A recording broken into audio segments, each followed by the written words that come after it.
Party మారిన ఎమ్మెల్సీలపై focus పెట్టింది BRS. ఫిరాయింపు ఎమ్మెల్సీలపై అనర్హత వేటు వేసేలా శాసనమండలి చైర్మన్ కు ఆదేశాలివ్వాలని సుప్రీంలో బీఆర్ఎస్ పిటిషన్ దాఖలు చేయనుంది. సోమవారం కేటీఆర్ స్వయంగా సుప్రీంలో పిటిషన్ దాఖలు చేయనున్నారు. ఇందుకోసం పార్టీ లీగల్ సెల్ బృందంతో ఢిల్లీ వెళ్లిన కేటీఆర్ ప్రముఖ న్యాయవాదుల ఆధ్వర్యంలో సుప్రీంకోర్టుకు వెళ్లనున్నారు.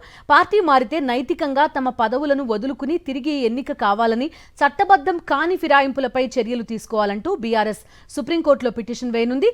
ఇప్పటికే పార్టీ మారిన ఎమ్మెల్యేలపై 3 నెలల్లోగా చర్యలు తీసుకోవాలని శాసనసభ స్పీకర్కు సుప్రీంకోర్టు ఇప్పటికే ఆదేశాలు ఇచ్చిన నేపథ్యంలో ఇప్పుడు ఎమ్మెల్సీలపై ఫోకస్ పెట్టింది బీఆర్ఎస్.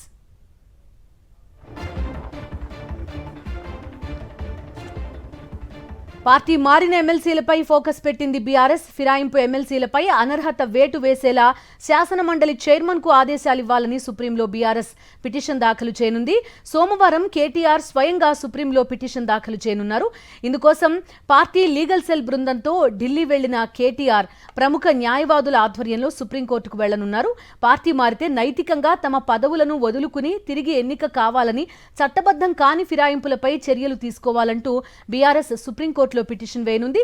ఇప్పటికే పార్టీ మారిన ఎమ్మెల్యేలపై 3 నెలల్లోగా చర్యలు తీసుకోవాలని శాసనసభ స్పీకర్కు సుప్రీంకోర్టు ఆదేశాలు ఇచ్చిన నేపథ్యంలో ఇప్పుడు ఎమ్మెల్సీలపై ఫోకస్ పెట్టింది బీఆర్ఎస్.